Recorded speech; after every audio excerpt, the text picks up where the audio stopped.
Hello everyone. Are you familiar with the nomenclature part of the chapter? Haloalkanes, haloarenes? Are you familiar with the position of the halogen, be it allylic, be it benzylic, be it vinylic या aryl? If yes, then you are at least 10% prepared, confident for next level. So if you are done with the preparation part, then I think it's time for us to explore the chemical reactions, the chemical properties. So let's explore dimensional representations of molecules. Stereochemical aspects is actually related to optical activity or optical behavior of compounds as well. Optical behavior of compounds as well. Now, when ordinary light is passed through Nicol prism, when it is passed through Nicol prism is a type of the material Nicol prism, what you obtain is a plain polarized light. What you obtain is a plain polarized light. Now this plain polarized light actually has orientation towards a particular plane. Now, it has been seen that certain compounds in their aqueous solution, if you take the aqueous solution of the compounds and through this aqueous solution of the compound, if you pass plain polarized light, then the plain polarized light has tendency to show deflection. Okay, it has tendency to show deflection. If it deflects clockwise, or it has been said that if it deflects towards the right side, okay, right hand side, then this such compound, this aqueous solution is said to show optical behavior and it is said to be dextrorotatory. Dextrorotatory. This compound will be dextrorotatory because it has the capacity to rotate a plane polarized light towards the right side, towards clockwise side. Okay, in a manner which is clockwise. How do we know which is clockwise? Clockwise manner is something like this. This is clockwise manner. Now, if this aqueous solution of the compound has the capacity to rotate the plane polarized light towards left side or in anti-clockwise manner, then it has been said that, see, anti-clockwise or left side, then it is said that this compound is levorotatory. One is dextrorotatory and the other is, just a minute. Okay. And the other is levorotatory. Okay. The other is levorotatory. Now, it is seen that these compounds which have the capability of rotating the plane polarized light either towards left or towards right, they are said to be optically active compounds because they are showing optical behavior. And what is this optical behavior? The capacity of rotating the plane polarized light, be it right side, be it clockwise or anti-clockwise. Now, पहले तो हमको देखना है कि ये compound plane polarise light, ये compound का जो सोल्यूशन है प्लेन पोलराइज लाइट को रोटेट कर पा रहा है कि नहीं. अगर प्लेन पोलराइज लाइट को रोटेट नहीं कर पाता है तो ये ऑप्टिकली इनएक्टिव है. और अगर ये प्लेन पोलराइज लाइट को रोटेट कर पाता है तो ये ऑप्टिकली एक्टिव है. पहले तो ये बात है, प्लेन पोलराइज लाइट को रोटेट कर पाता है कि नहीं. इसके बाद आता है कि अगर ये ऑप्टिकली एक्टिव है तो ये डेक्स्ट्रोरोटेटरी है, ये डेक्स्ट्रोरोटेटरी है. तो फिर क्या होगा? Remember anyone, either remember clockwise or remember rotating towards right, but याद तो दोनों की को ही रखना है, लेकिन कन्वेंशनली आप देखना कि आपको कौन सा कंफर्टेबल लगता है, वैसे याद रखना। राइट अगर है तो उसका ऑपोजिट लेफ्ट जरूर होगा, क्लॉकवाइज अगर है तो उसका ऑपोजिट एंटी क्लॉकवाइज जरूर होगा। तो क्लॉकवाइज मैनर में प्लेन पोलराइज लाइट को रोटेट अगर करता है तो ये क्या है, डेक्स्ट्रो रोटेटरी। एंड यस, अगर एंटी क्लॉकवाइज मैनर में प्लेन पोलराइज लाइट को रोटेट करता है तो ये क्या है, लीवो रोटेटरी। और ये डेक्स्ट्रो एंड लीवो जो है दोनों एक्चुअली ऑप्टिकली एक्टिव कंपाउंड है, इसीलिए ना है। तो पहले आपको ये समझना है कि कोई कोई कंपाउंड का जो एक्वस सॉल्यूशन है ये प्लेन पोलराइज लाइट को रोटेट कर पाता है। अगर रोटेट कर पाता है तो सच कंपाउंड्स आर ऑप्टिकली एक्टिव। फिर उसके बाद देखना है ऑप्टिकल एक्टिव तो है, ये डेक्स्ट्रो है, small D is for dextro और सिंबल इज प्लस, या फिर ये लीवो है, small L is for levo, symbol is minus. Don't write capital D and capital L, no, capital D and capital L goes for configuration, और configuration क्या है वो बाद में हम देखेंगे। पहले ये है ऑप्टिकल रोटेशन। तो कुछ कुछ समराइजेशन कर लेते हैं, कुछ कुछ पॉइंट्स को। Ordinary light, when passed through Nicol prism, what we obtain is a plane polarized light which has the capacity of orienting towards a particular plane. Such light, plane polarized light, when passed through certain substances, ये certain substances का behavior है कि ये plane polarized light को rotate कर पा रहा है कि नहीं। अगर हाँ, तो ये कंपाउंड जो है ये ऑप्टिकली एक्टिव है। नाउ इसके बाद आता है क्लॉकवाइज मैनर या एंटी क्लॉकवाइज मैनर। अगर क्लॉकवाइज मैनर में रोटेट कर पाता है तो ये डेक्स्ट्रो रोटेटरी है, सिंबल है स्मॉल डी या प्लस। और अगर लेफ्ट हैंड साइड में रोटेट कर पाता है तो ये लीवो रोटेटरी है और सिंबल है स्मॉल एल एंड माइनस।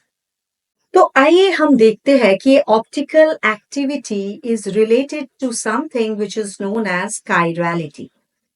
काइरलिटी मतलब कोई भी मॉलिक्यूल अगर कायरल है तो वो ऑप्टिकली एक्टिव होगा। कोई भी मॉलिक्यूल, कायरल मॉलिक्यूल अगर है तो उसका ये कैपेसिटी है कि वो प्लेन पोलराइज लाइट को रोटेट कर पाए and is said to be optically active, and is said to be optically active. अब ये कायरल मॉलिक्यूल होगा या नहीं होगा कैसे पता चलेगा? प्रेजेंस ऑफ एट लीस्ट, कम से कम एक कायरल कार्बन या chiral centre can make the molecule chiral.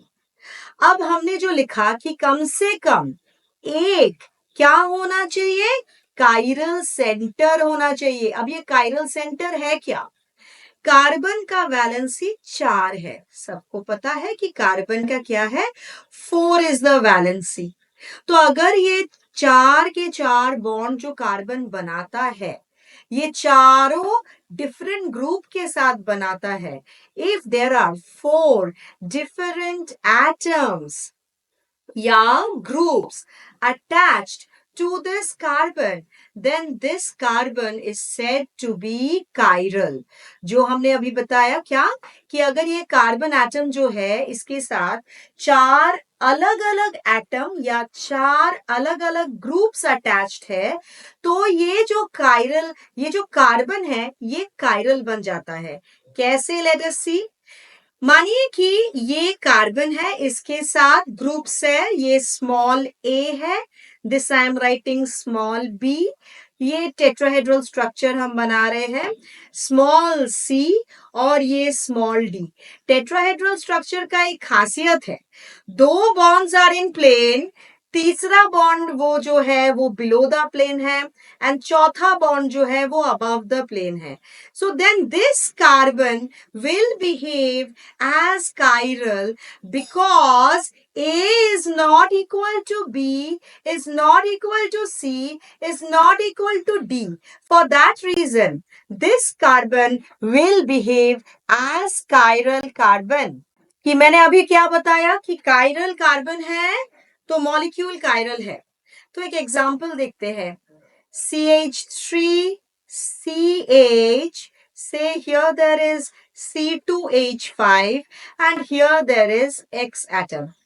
So X is 1, H is 2, CH3 is 3 and C2H5 is 4. तो इस कार्बन के साथ 4 अलग अलग ग्रुप्स अटैच्ड है। तो ये जो कार्बन हमने मार्क किया, तो ये है कायरल कार्बन।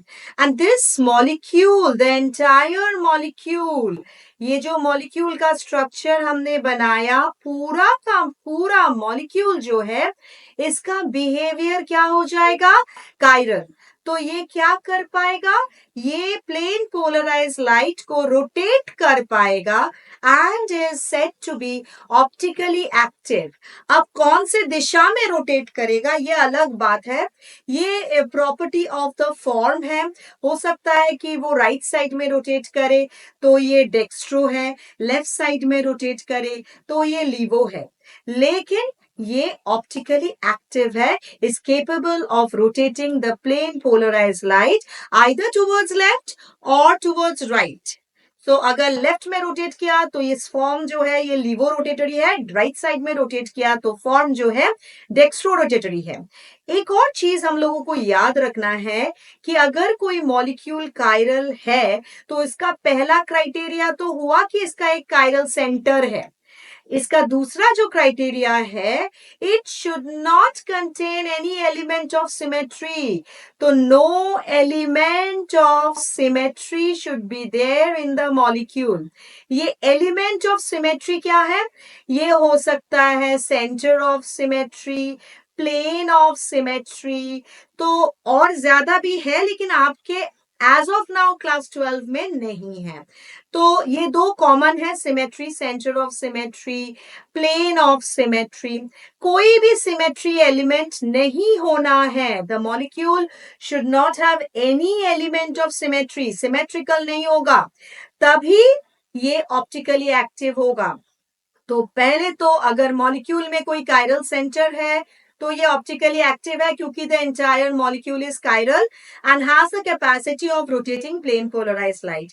दूसरा क्या है, इसमें कोई भी एलिमेंट ऑफ सिमेट्री नहीं होना है, ना ही सेंटर ऑफ सिमेट्री नॉर ये plane of symmetry. Okay, so there are many other elements of symmetry जो कि अब हम नहीं बता रहे हैं क्योंकि इतना नहीं है क्लास 12 की सीबीएसई सिलेबस में। तो इसके बाद क्या है कि ये जो डी और एल फॉर्म्स है ना, ये फॉर्म्स है ऑप्टिकल आइसोमर्स। अगर इसके मॉलिक्यूलर फॉर्मूला सेम है तो ये है ऑप्टिकल आइसोमर्स और इन्हें बताया जाता है एनेंशियोमर्स। ये टर्म आप थोड़ा ध्यान देकर सुन लेना, बिकॉज इसके बाद ये टर्म आने वाला है, एनेंशियोमर। ये ऑप्टिकली एक्टिव आइसोमर्स जो है इन्हें बोला जाता है एनेंशियोमर। मॉलिक्यूल्स का जो पॉइंट्स है उसको थोड़ा समराइज करके देखते हैं। Chiral molecules have number 1, at least it has at least one chiral carbon. It has at least one chiral carbon. That means what? The carbon that has all 4 different valencies. Next is, such a molecule should have no element of symmetry. That is what I have said. No element of symmetry. Okay. Now, such a molecule is optically active. They are optically active and is capable of rotating plane polarized light. And such a molecule actually makes non-superimposable mirror images of itself. Non-superimposable mirror images of itself. जो कि क्या है, ये mirror images they are known as enantiomers, और ये mirror images they are also optical isomers, they are optical isomers. क्यों? क्योंकि इसके ऑप्टिकल बिहेवियर डिफरेंट है, मॉलिक्यूलर फॉर्मूला और बाकी सब सेम है।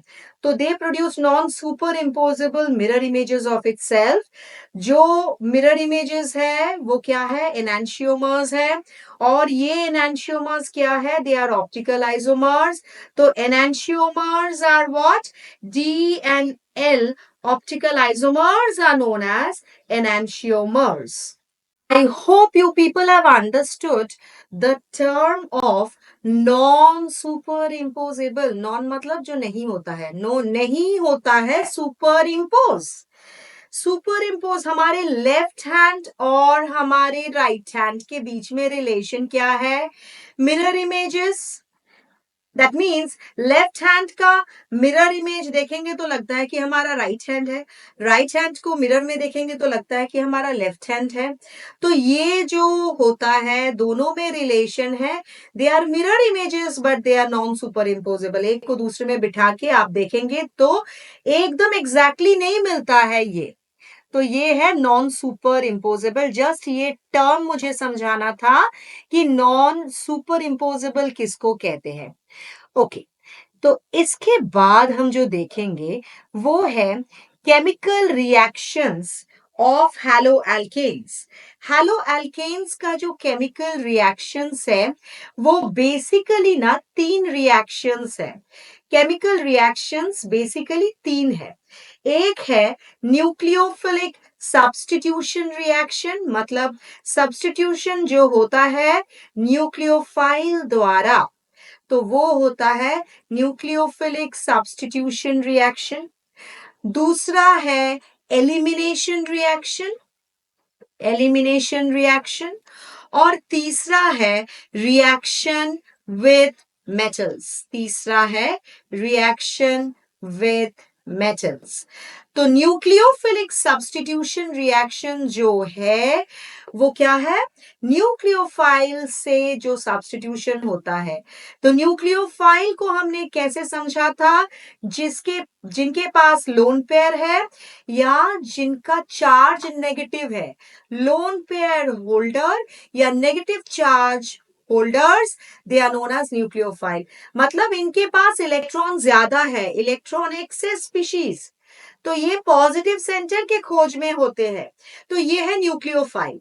तो कोई भी सब्स्टिट्यूशन रिएक्शन जो न्यूक्लियोफाइल द्वारा होता है वो है न्यूक्लियोफिलिक सब्स्टिट्यूशन रिएक्शन। तो this can be of 2 types, एक है SN1 और दूसरा है SN2। इससे ज्यादा भी है लेकिन फिर से मैं बताऊंगी, आपके क्लास 12 CBSE सिलेबस में हम जो डिस्कस कर रहे हैं वो है 2 type, SN1 and SN2। Nucleophilic substitution के बारे में इन जनरल वी कैन से, क्योंकि हम बात कर रहे हैं एल्काइल हैलाइड्स के बारे में। RX क्या है? एल्काइल हैलाइड है जिसमें कार्बन के साथ हैलोजन का बॉन्ड है। अब ये इसमें जब न्यूक्लियोफाइल अटैक करते हैं कोई भी मैकेनिज्म से, SN1 या SN2 से, एक्चुअली क्या होता है? It substitutes the X atom. तो जब हम यहाँ पे RNU लिख रहे हैं, we are not actually showing the stereochemistry. RNU में मैं प्रोडक्ट के स्ट्रक्चर के बारे में बात नहीं कर रही हूँ, मैं बता रही हूँ कि ये न्यूक्लियोफिलिक सब्स्टिट्यूटेड प्रोडक्ट है और ये रिप्लेस करता है X को, तो X goes out as X minus. तो ये आपका जनरल रिएक्शन है कोई भी न्यूक्लियोफिलिक सब्स्टिट्यूशन रिएक्शन का, जिसमें ये RX है आपका सबस्ट्रेट जिसके ऊपर न्यूक्लियोफिलिक सब्स्टिट्यूशन होता है। ये तो आपका है ही न्यूक्लियोफाइल, हमने बोल दिए हैं। और ये होता है सब्स्टिट्यूटेड प्रोडक्ट। और X माइनस है आपका लीविंग ग्रुप, जो कि सबस्ट्रेट को छोड़ के जा रहा है, वो है लीविंग ग्रुप। इसमें थोड़ा ध्यान देना है कि ये जो लीविंग ग्रुप है, अगर X का साइज ज्यादा है तो इसका लीविंग कैरेक्टर भी ज्यादा है। क्योंकि मानिए इसीलिए leaving character of I minus is greater than the leaving character of Br minus is greater than the leaving character of Cl minus, क्योंकि आयोडीन के साइज ज्यादा होने के कारण कार्बन और I के बीच में जो बॉन्ड एंथैल्पी है ये कम है। इसके कारण क्या होता है, ये I जो है I माइनस बन के निकलने का जो टेंडेंसी है वो ज्यादा है। तो bond enthalpy of Ci is less than the bond enthalpy of Cbr is less than the bond enthalpy of CCl। तो ये बॉन्ड एंथैल्पी ऑर्डर ऐसा है, इसीलिए ये leaving character of the leaving group का जो ऑर्डर है ये ऐसा है। मतलब क्या है, आर आई का हमेशा रिएक्टिविटी ज्यादा होगा आर बी आर से और आर सी एल से, क्योंकि आर आई से आई माइनस होके जब निकलता है एक्स या आई, उसका लीविंग कैरेक्टर सबसे ज्यादा है। और वो क्यों है, क्योंकि सी आई का बॉन्ड एंथैल्पी मिनिमम है। Now as we have discussed what is a nucleophile, nucleophile, what we said? We said anything, atom or group of atom having a negative charge or lone pair is known as a nucleophile.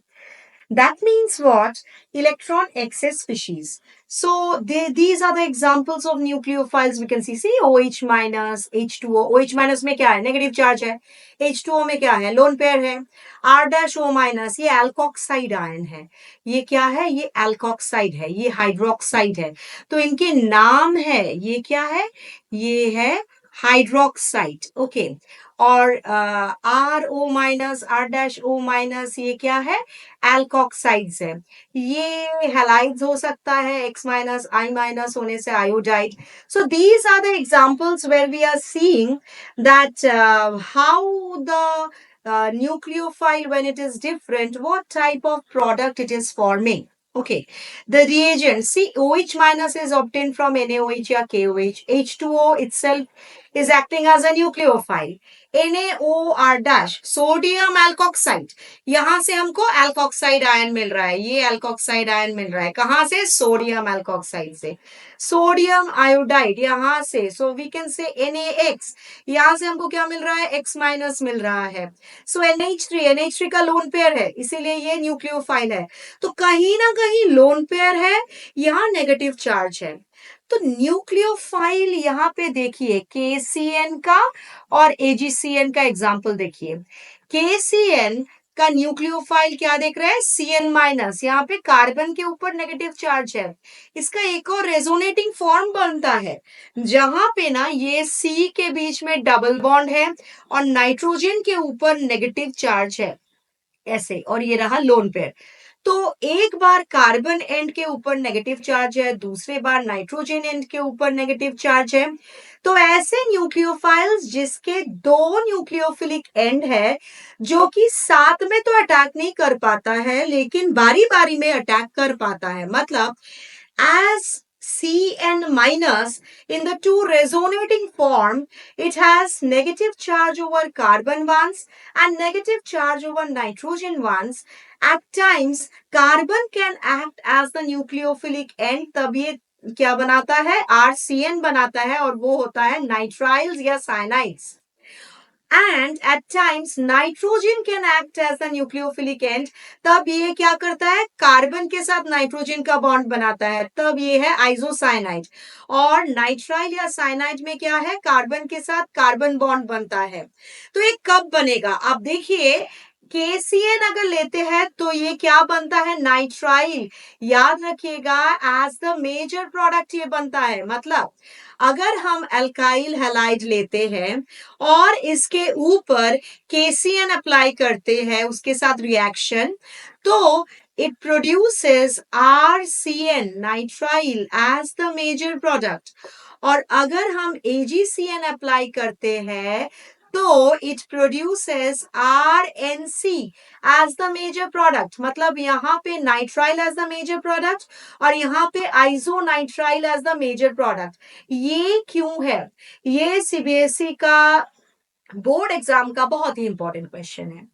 अगर हम compare करेंगे KCN के properties और AgCN के properties के बीच में, तो देखेंगे कि KCN is predominantly ionic in nature and AgCN is predominantly covalent in nature. तो केसीएन का आयनिक कैरेक्टर होने के कारण it generates CN minus ion, और ये जो रेजोनेटिंग फॉर्म हमने देखे, तो इसके कारण क्या है, कभी रेजोनेंस के कारण कभी कार्बन एंड में नेगेटिव चार्ज होता है और कभी नाइट्रोजन एंड में नेगेटिव चार्ज होता है। तो अगर कार्बन एंड में नेगेटिव चार्ज होगा तो carbon will act as the nucleophilic site CN minus, तो कार्बन अटैक करेगा आर एक्स के, ये वाले कार्बन में अटैक होगा और एक्स माइनस विल लीव। तो कार्बन के साथ कार्बन का बॉन्ड बनेगा जो कि आरसीएन में बना है। लेकिन अगर नाइट्रोजन अटैक करेगा तो आरएनसी बनेगा, तब कार्बन के साथ नाइट्रोजन का बॉन्ड बनेगा। ये अलग अलग क्यों है? Just because KCN is ionic in nature, it generates CN minus ion readily, आसानी से। और ये जो न्यूक्लियोफाइल्स है जिनके दो न्यूक्लियोफिलिक सेंटर्स है, ये है एम्बिडेंट न्यूक्लियोफाइल।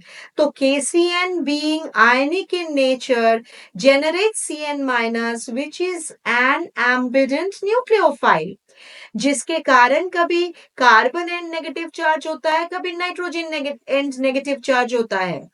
लेकिन just because carbon carbon bond जो है is more stable than carbon nitrogen bond, RCN जो तैयार होता है वो मेजर प्रोडक्ट होता है कब? आरएक्स के साथ, जब केसीएन का रिएक्शन होता है तब। Once more, I am saying that KCN is ionic in nature, so it readily gives Cn minus ion, which is acting as an ambident nucleophile. ये term काफी important है, ambident nucleophile. तो ये ambident nucleophile का मतलब क्या है? The nucleophile that has two nucleophilic ends and they attack one at a time. Ambi term actually means two or both. So what? Two or both? Two nucleophilic ends are there and they attack one at a time. Cn minus is an ambident nucleophile. Due to resonating form, carbon end is negative ones and nitrogen end is negative ones. When carbon end is negative, it produces RCN. When nitrogen end is negative, it produces RNC because nitrogen is attacking at that time. But when you use KCN, this दोनों मिलता है आपको, carbon end और nitrogen end, लेकिन क्योंकि carbon carbon bond is more stable than carbon nitrogen bond, RCN is the major product. और आपका AgCN में क्या होता है? एजीसीएन में इसका कोवैलेंट कैरेक्टर ज्यादा है, तो नाइट्रोजन एंड जो है that acts as the nucleophilic end and it's more probable for the nitrogen end to attack the carbon center, and that's why it produces RNC as the major product. Major product का मतलब ये है कि इसके साथ साथ दूसरे product भी तैयार होता है, जैसे कि मानिए इसमें RCN के साथ साथ दूसरा प्रोडक्ट क्या है? RNC जो कि माइनर प्रोडक्ट है, और RNC के साथ साथ वही RCN है जो कि माइनर प्रोडक्ट है। लेकिन ये मेजर होगा या माइनर होगा, it depends on what type of compound you are taking. Now, as we have said that haloalkanes have certain reactions. Now, those reactions of haloalkanes are what? Nucleophilic substitution, elimination, and with metals. This is an example of nucleophilic substitution. I told you nucleophilic substitution is of two types. One is SN1, the other is SN2. Now, this example which I have shown is of SN2. So before we understand that diagram which I have given, we need to understand the terms SN2. S stands for substitution. It stands for substitution. N stands for nucleophilic. That means it is a substitution reaction But what type of substitution reaction it is? Nucleophilic. 2 stands for bimolecular. That means two types of molecules or species is involved in the rate determining step, slow RDS. And it also shows that it follows second order kinetics. It follows second order kinetics. Now, what does it mean, second order kinetics? That means order of the reaction is 2. Now, rate of the reaction is proportional to molar concentration of the substrate and molar concentration of the nucleophile. So, it is a second order kinetic. See, the powers are 1 and 1. Okay, so it follows second order kinetics. That means rate of the reaction is proportional to molar concentration of the substrate and molar concentration of the nucleophile. That means the substrate is also essential for the reaction mechanism. The type of the nucleophile is also essential. Now let us see what it is like. OH minus. OH minus is the nucleophile over here. This is your substrate. This is your substituted product. And this is your leaving group. Cl minus is your leaving group. And this in between is your transition state. Now this is actually showing the mechanism of the reaction where OH minus is attacking this carbon and Cl minus is leaving, and both are occurring simultaneously. So SN2 is actually a single step mechanism. It's a single step reaction or a single step mechanism. So this is your step 1 and this is the only step. Though it may seem that after this there is another step, it is not another step. It is continuation only in between the transition state or TS. It's the transition state which is being shown to depict how the reaction is taking place. ये जो TS है ना, ये energetically काफी high होते हैं, इसीलिए ये वेरी वेरी अनस्टेबल है and it can not be isolated. तो इसका सिग्निफिकेंस यही है कि it shows the bond making and bond breaking. देखिए ऐसा था, कार्बन जो था ना यहाँ पे, ये एक्चुअली sp3 कार्बन था एंड इसीलिए सारे टेट्राहेड्रल बॉन्ड्स हैं. ये कार्बन इसके साथ जो X है, अगर ये बॉन्ड इन प्लेन है, इसके साथ हाइड्रोजन अगर है तो ये भी इन प्लेन है. टेट्राहेड्रल स्ट्रक्चर का यही तो खासियत है. 2 bonds are in plane, 1 bond is below the plane and the other bond is above the plane. ऐसा ही है. So this is a simple example, simplest rather, of methyl halide with 1 carbon atom and very small hydrogen atoms behind, we can see. Now this is a tetrahedral structure where this carbon is sp3 hybridized. The nucleophile OH minus is attacking from the side opposite to that of the leaving group. The leaving group is X minus and the nucleophile X minus जहाँ है उसके पीछे carbon में attack हो रहा है. ये carbon में अटैक क्यों होता है? ये कार्बन हैलोजन जो है बॉन्ड, ये पोलर कोवैलेंट बॉन्ड है, क्योंकि हैलोजन का इलेक्ट्रोनेगेटिविटी ज्यादा है तो इसके ऊपर डेल्टा नेगेटिव चार्ज और कार्बन के ऊपर डेल्टा पॉजिटिव चार्ज, क्योंकि this is a polar covalent bond. It's a partial negative charge over halogen and partial positive charge over carbon. इसीलिए जब न्यूक्लियोफाइल अटैक करता है तो कहां पे करेगा? ये कार्बन एंड में करेगा, जो कि पॉजिटिव पार्शियल पॉजिटिव चार्ज होने के कारण इलेक्ट्रोफिलिक एंड है. तो the nucleophile attacks from the rear side मतलब back side of the leaving group. ये क्यों है? Nucleophile is electron excess, halogen के पास भी electron excess, delta negative end है, तो ये नेगेटिव और ये डेल्टा नेगेटिव में रिपल्शन होता है. सो फ्रंट साइड से हैलोजन के साइड से अटैक नहीं हो पाता है, इसीलिए बैक साइड अटैक. और जब ये अटैक होता है तभी तुरंत ये X माइनस लीव करता है. लेकिन इसके बीच में जो स्टेट हुआ, तो यही जो स्टेप 1 है यही आपका स्लो आरडीएस है, क्योंकि एक ही स्टेप है, इकलौता स्टेप, तो यही आपका है क्या, स्लो आरडीएस या rate determining step. Rate determining step वही स्टेप होता है जो determines the rate of the reaction, तो सबसे जो स्लो रिएक्शन होता है वही तो रेट डिटरमिनिंग स्टेप है। तो ये क्या होता है, कार्बन जो है, ये बुक में जो आपका ऐसे hydrogen one plane, one below the plane and above the plane है, एक्चुअली ना इस ट्रांजिशन स्टेट में below the plane above the plane का सिग्निफिकेंस यही है कि आपको दिखा रहे हैं कि पहले बॉन्ड कैसा था, उसके बाद कैसा हुआ। ये हाइड्रोजन एक अगर ऐसा था, दूसरा और ये तीसरा हाइड्रोजन ऐसा, तो फिर क्या हुआ, Cl यहां पे है और यहां पे I have given the example of X, this bond is breaking, since this bond is breaking we are giving dotted lines. Okay, ये जो है this is below the plane और ये जो है this is dotted lines, so I am giving dotted lines means something is happening here, and what is happening here, यहाँ पे bond break हो रहा है, तो ये है आपका बॉन्ड ब्रेकिंग। और एक और dotted line I will show, that is यहाँ पे कुछ हो रहा है और यहाँ पे क्या हो रहा है, न्यूक्लियोफाइल जो है वो कार्बन के साथ बॉन्ड बना रहा है, तो ये है आपका बॉन्ड मेकिंग।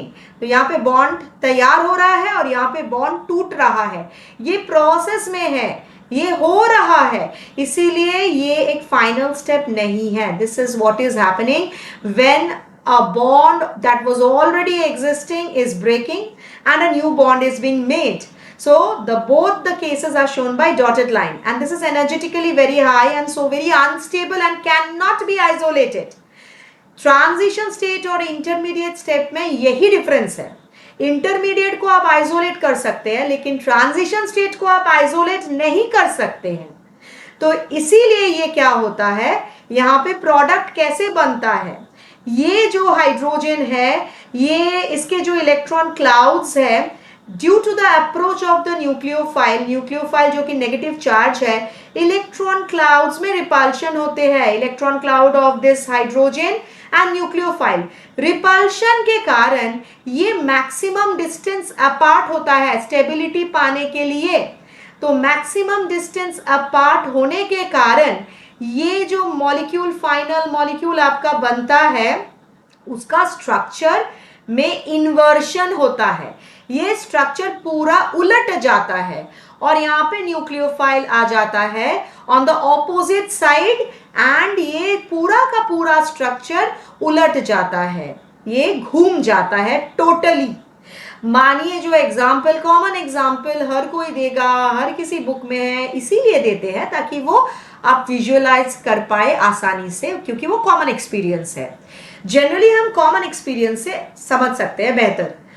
किसी भी बहुत ही बारिश वाले दिन जहां पे तेज बारिश भी हो रहा है या विंडी डे जहां पे बहुत तेज विंड चल रहा है, ऐसे में क्या होता है, तूफान है, तो ऐसे दिन में जब आप अम्ब्रेला लेके चल रहे होते हैं तो क्या होता है, आप अम्ब्रेला लेके ऐसे चल रहे होते हैं, आपके हाथ में अम्ब्रेला है, तो तुरंत क्या होता है, ये अम्ब्रेला का जो स्पोक्स है ये ऐसे उलट नहीं जाता है, पूरा उलट नहीं जाता है। यहाँ से अगर विंड आएगा तो यहाँ से अगर तूफान का जो गश ऑफ द एयर है वो आएगा तो ये पूरा उलट नहीं जाएगा, पलट नहीं जाएगा ये आपका अम्ब्रेला।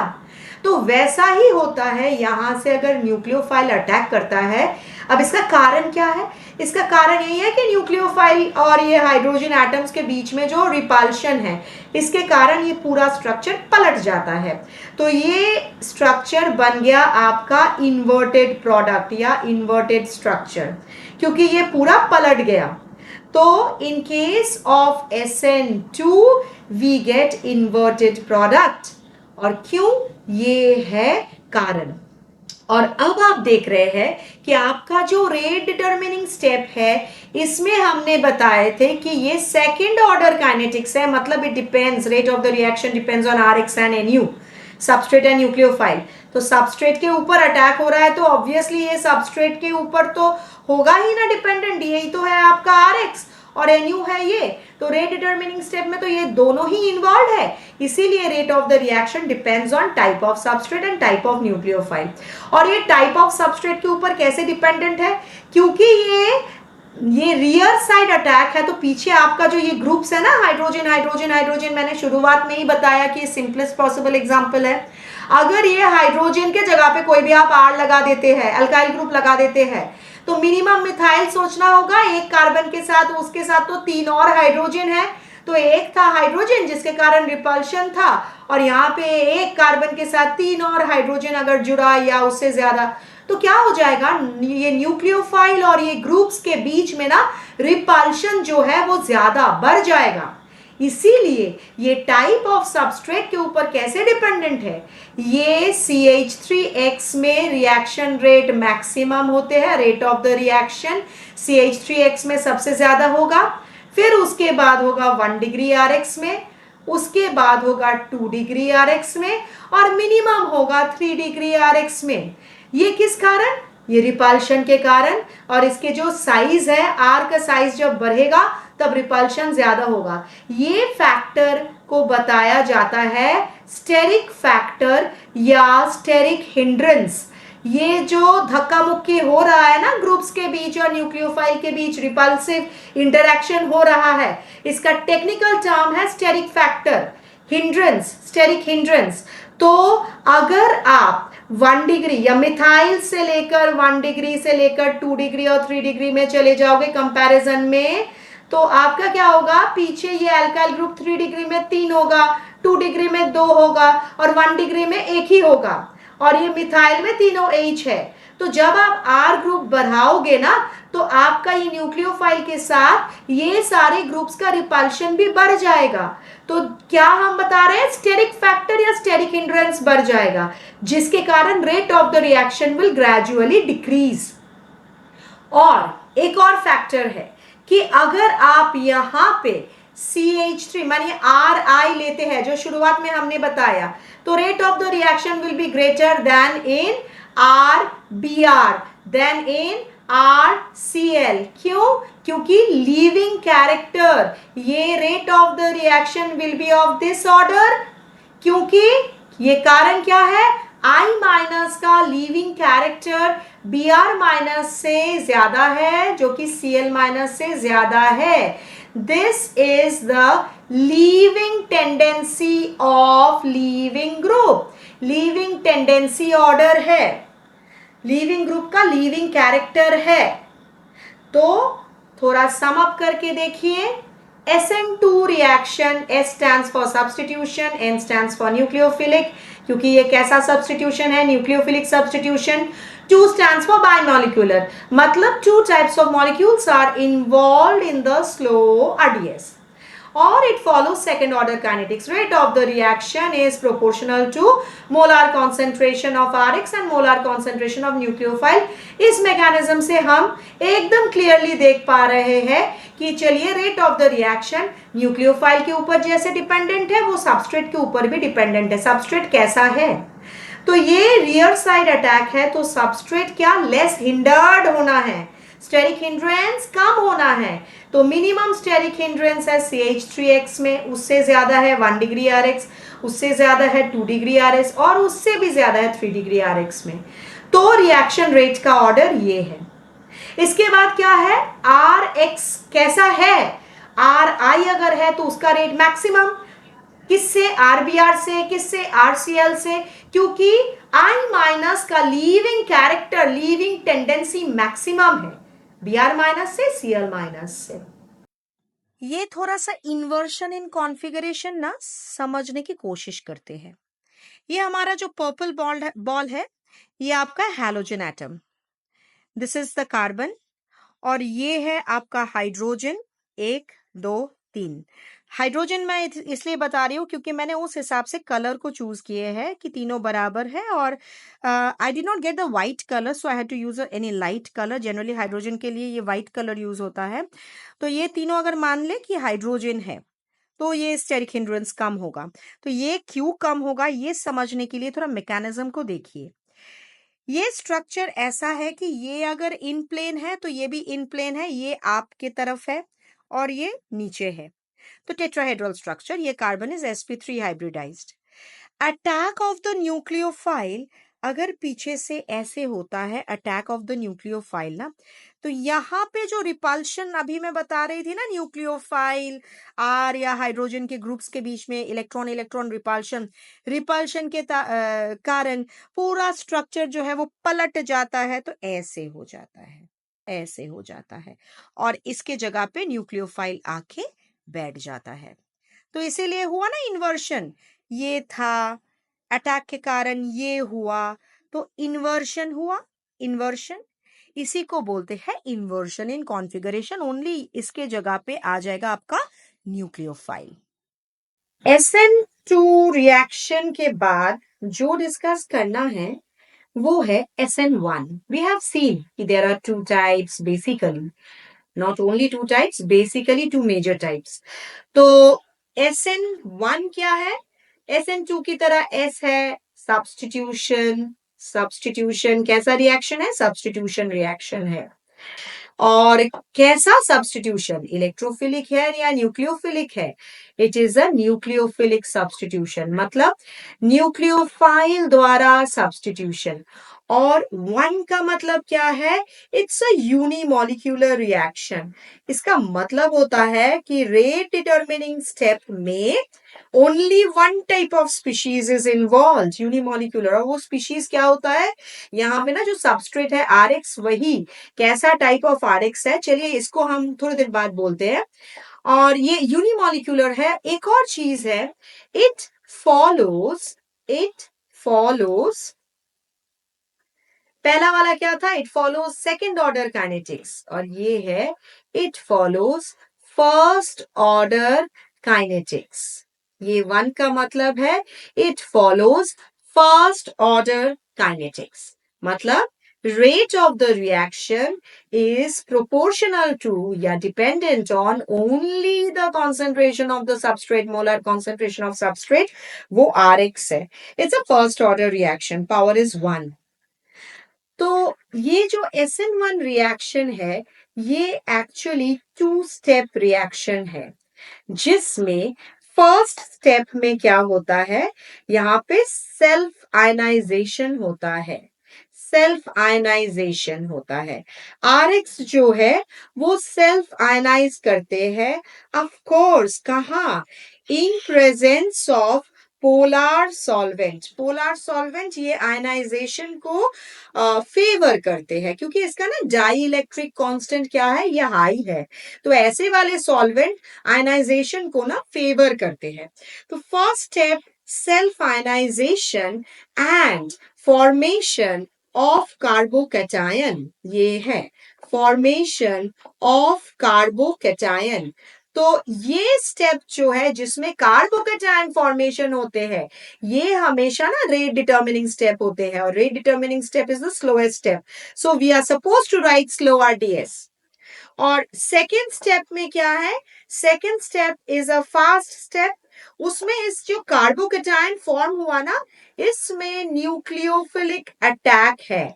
ये सिंबल इज फॉर न्यूक्लियोफाइल, पहले भी हमने यूज किए हैं। ये लोन पेयर है और ये नेगेटिव चार्ज है, क्योंकि न्यूक्लियोफाइल इज एटम और group of atom having a lone pair और नेगेटिव चार्ज। तो न्यूक्लियोफिलिक अटैक होते हैं। तो ये है आपका टू स्टेप। पहला स्टेप क्या है? इट्स द स्लो RDS, उसमें सेल्फ आयनाइजेशन और कार्बोकैटायन फॉर्मेशन होते हैं, और it is the rate determining step. और इसीलिए ना the type of carbocation that we get, अगर ये स्टेबल कार्बोकैटायन है तो इसका जो रेट ऑफ द रिएक्शन है वो हाई हो जाता है, क्योंकि carbocation formation is the rate determining step. तो हमें पता है कि generally 3 degree carbocation is more stable. तो 3 डिग्री एल्काइल हैलाइड, जहां से हमें 3 डिग्री कार्बोकैटायन मिल सकता है, उसका रिएक्टिविटी मैक्सिमम है। Then 2 degree, then 1 degree, then methyl halide, जो कि रिवर्स ऑर्डर है, SN2 का रिवर्स ऑर्डर दिख रहा है। एक और चीज है कि एलाइलिक और ये बेंजाइलिक कार्बोकैटायंस जो है ना, ये एलाइलिक और बेंजाइलिक हैलाइड्स से मिलने वाला है। तो ये एलाइलिक और बेंजाइलिक कार्बोकैटायन, ये carbocation is resonance stabilized, carbocation is stable, ये क्यों स्टेबल है? Due to resonance. तो इसका रिएक्टिविटी हमेशा ज्यादा होता है। जहां पे रेजोनेंस के कारण कार्बोकेटायन को स्टेबिलिटी मिल रहा है, उसका उस सबस्ट्रेट का रिएक्टिविटी हमेशा ज्यादा होगा। नहीं तो फिर in general 3 degree carbocation 3 degree alkyl group से मिलेगा। सो 3 degree greater than 2 degree greater than 1 degree greater than methyl halide. ये है आपका रिएक्टिविटी ऑर्डर या रेट ऑफ द रिएक्शन का ऑर्डर। इसीलिए आई हैव सेड कि rate of the reaction depends on only one type of molecule and that is Rx and it is dependent on the molar concentration of Rx। तो आपका primary factor क्या है? यहाँ पे carbocation stability primary factor है। अब इसके बाद जो है वो है कि कार्बोकेटाइन का स्ट्रक्चर कैसे होते हैं। कार्बोकेटाइन का स्ट्रक्चर वी ऑल नो कि ये sp2 होते हैं और प्लेनार होते हैं। कार्बोकेटाइन क्या है? sp2 है और प्लेनार है। तो एक और चीज है कि जब हम Rx की बात कर रहे हैं, तो अगर हमारा जो सबस्ट्रेट है दैट इज Rx है, अगर हमारा substrate is chiral, 4 different atoms या वैलेंसीज है, कायरल सबस्ट्रेट है, तो then your product is said to be racemic product या फिर रैसिमिक मिक्सचर मिलने वाला है। तो अगर योर सबस्ट्रेट इज कायरल या I can see that your substrate is optically active, क्योंकि हमने इससे पहले discuss already we have discussed कर चुके हैं कि chirality is related to optical activity. Chiral compound is optically active क्योंकि वो प्लेन पोलराइज लाइट को रोटेट कर पाता है। तो ऐसे कंपाउंड जो कि कायरल है, जिसका ऑप्टिकल एक्टिविटी है, ये अगर SN1 मैकेनिज्म को फॉलो करेगा तो ये रैसिमिक मिक्सचर बनाएगा। अब ये टर्म को समझना है, रैसिमिक मिक्सचर क्या है। ये 1:1 मोलार रेशियो है, ये 1:1 मोलार रेशियो है ऑफ बोथ एनेंशियोमर्स। अब ये एनेंशियोमर्स क्या था? एनेंशियोमर्स तो ऑप्टिकल आइसोमर्स था, डेक्स्ट्रो एंड लीवो फॉर्म्स था। तो ये जो ऑप्टिकल आइसोमर्स डेक्स्ट्रो और लीवो है, इसका जो रेशियो है, डेक्स्ट्रो और लीवो का जो रेशियो है, D:L आइसोमर्स का जो रेशियो है, वो अगर मोलार रेशियो 1:1 है, देन इट फॉर्म्स रैसिमिक मिक्सचर।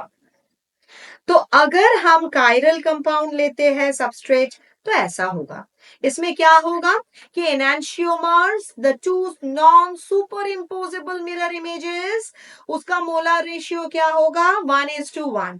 अगर हम अकायरल सबस्ट्रेट लेते हैं, अकायरल सबस्ट्रेट मतलब जो कि सिमेट्रिक है, जो कि सिमेट्रिक है, क्योंकि कायरल में हमने एक फैक्टर ये भी बताया कि इसमें कोई भी एलिमेंट ऑफ सिमेट्री नहीं होगा, सिमेट्री एलिमेंट्स नहीं होगा।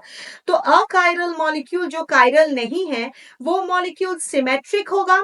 उसका सेंटर ऑफ सिमेट्री भी हो सकता है, प्लेन ऑफ सिमेट्री भी हो सकता है। तो ये सिमेट्रिक मॉलिक्यूल अगर है तो it will be optically inactive, it will be optically inactive. और ऐसा सबस्ट्रेट क्या देगा? ऐसा सबस्ट्रेट अगर अकायरल है तो ये सबस्ट्रेट क्या देगा? It will give retention in configuration, retention in configuration. अब रिटेंशन इन कॉन्फ़िगरेशन का मतलब क्या है? रिटेंशन इन कॉन्फ़िगरेशन का मतलब है जो कार्बन था, हैलोजन यहाँ पे था, इस हैलोजन के जगह पे न्यूक्लियोफाइल बैठ जाएगा और यहाँ पे जो तीनों बॉन्ड्स जैसा था वैसा ही होगा। ओनली ये न्यूक्लियोफाइल जो बैठा है, ये जगह पे हैलोजन था, एक ही जगह पे आके न्यूक्लियोफाइल बैठ गया, ये रिटेंशन है। और रैसिमिक का ये मीनिंग है कि ये रिटेंशन इन कॉन्फ़िगरेशन भी आपको दिखेगा और इन्वर्शन इन कॉन्फ़िगरेशन भी आपको दिखेगा, दोनों फॉर्म्स आपको दिखेगा, लेकिन 1:1 मोलर रेशियो में दिखेगा। जाहिर से बात है कि आपके दिमाग में बहुत सारे क्वेश्चंस होंगे कि retention in configuration, inversion in configuration ये कैसे इस मैकेनिज्म से रिलेटेड है, तो उसको देखते हैं। आपके सामने जो मैकेनिज्म दिख रहा है, ये जो मैकेनिज्म दिख रहा है, ये है आपका SN1 मैकेनिज्म। अभी जो मैंने बताया SN1 मैकेनिज्म।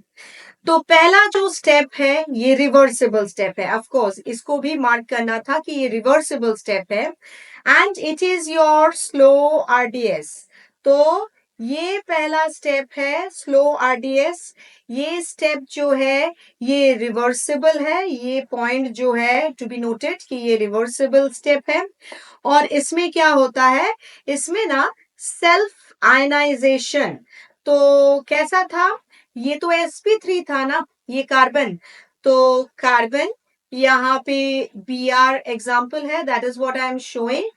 और यहाँ पे CH3 होल थ्राइस, ये CH3, ये sp3 के कारण the structure is like this. I am showing broken lines and solid line like this. तो ये sp3 कार्बन है, ये तीनों CH3 है। अभी मैंने बताया कि कोई भी कार्बन का अगर चारों वैलेंसी अलग है तो वो कायरल है। तो ये कौन सा टाइप है?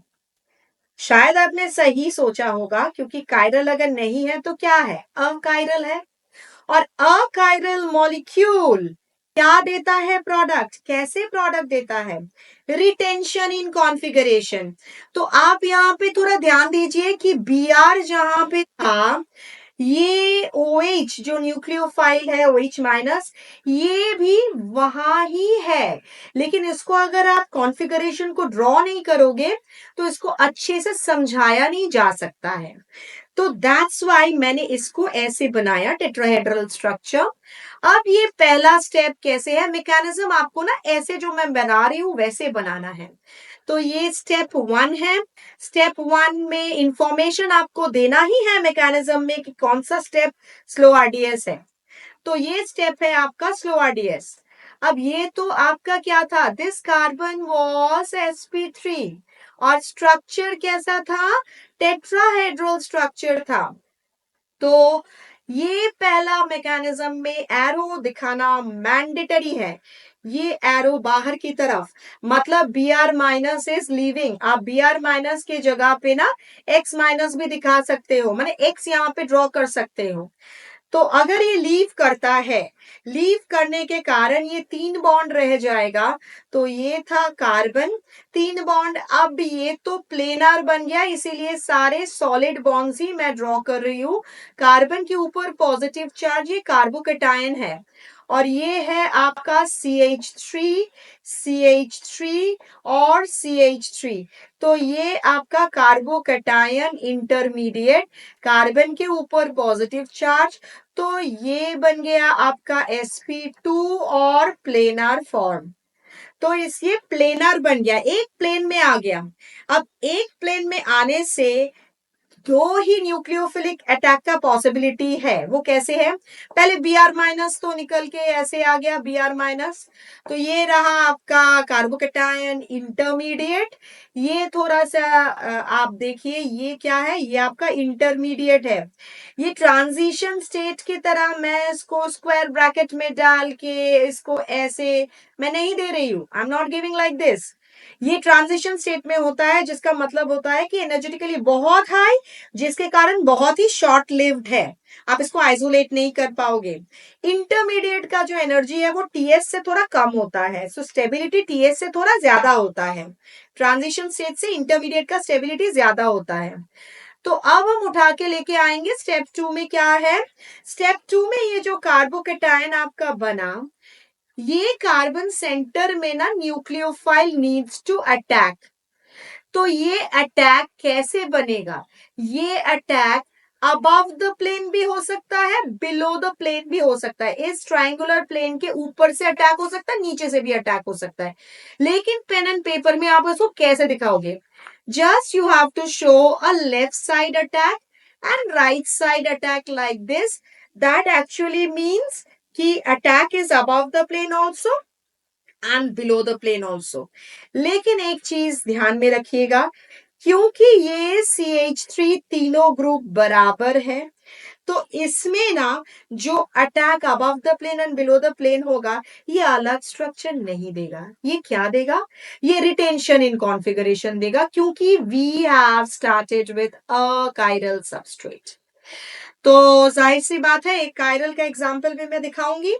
तो ये है आपका CH3, ये है CH3, जैसे था वैसा ही, एकदम वैसा ही CH3, जस्ट Br के जगह पे आई विल एड Nu। तो इसीलिए ना क्या हुआ, retention in configuration. Retention in configuration माने कॉन्फ़िगरेशन चेंज नहीं हुआ है, जैसा सबस्ट्रेट का कॉन्फ़िगरेशन था वैसा ही सब्स्टिट्यूटेड प्रोडक्ट का भी कॉन्फ़िगरेशन है। ओनली यहां जो हैलोजन था, इसके जगह पे आपका न्यूक्लियोफाइल आके बैठ गया है उसी जगह पे। तो ये आपका ओरिएंटेशन देखिए सारा सेम, एक जैसे है। अगर मैं कायरल कंपाउंड लेती हूं, अगर मैं कायरल कंपाउंड लेती हूं, तो कैसा होगा, कार्बन Br, तो यहाँ पे आई एम गिविंग H, और यहाँ पे कोई भी अल्काइल ग्रुप CH3 ले सकते हैं, या R1 R2 करके भी दिखा सकते हैं। ये R1 R1 नहीं बनेगा, तब ये कायरल नहीं होगा, चारों वैलेंसी अलग होना है। तो in that case this carbon atom is a chiral carbon, और इसीलिए ये मॉलिक्यूल कायरल है। और पहला स्टेप याद रखना है हमेशा, ये रिवर्सिबल स्टेप है, उसको स्टेप 1 लिखना है, उसको स्लो RDS भी लिखना है, सारा मैंडेटरी इंफॉर्मेशन है। इसके बाद आप क्या करेंगे, मैकेनिज्म के लिए Br माइनस लीव हो रहा है, सेल्फ आयनाइजेशन हो रहा है, उसको दिखाना है। अब कार्बोकैटायन बनाएंगे तो ये H, और ये आपका R1, ये आपका R2, और ये आपका पॉजिटिव चार्ज, साथ में Br minus is leaving, X minus भी लिख सकते हैं। तो ये आपका बना ट्राइगोनल प्लेनर। तो this carbon atom was sp3 और the structure was tetrahedral, और ये structure this carbon is sp2 और ये हुआ trigonal planar structure। तो planar form I am writing। इसके बाद क्या है, इसके बाद जो न्यूक्लियोफाइल, अगर OH माइनस, न्यूक्लियोफाइल पहले हमने लिखा तो इसमें हम OH माइनस लिख रहे हैं, जो कि न्यूक्लियोफाइल का एक पर्टिकुलर एग्जाम्पल है। तो OH माइनस हमको कहां से मिल सकता है, अगर मैं एक्वस के OH यूज करूंगी तो OH माइनस मिल सकता है। Polar medium water will enable the liberation of OH minus. तो OH माइनस क्या करेगा, ये प्लेनर फॉर्म है, इसके अबव द प्लेन और इसके बिलो द प्लेन अटैक कर सकता है इक्वल प्रोबेबिलिटी से।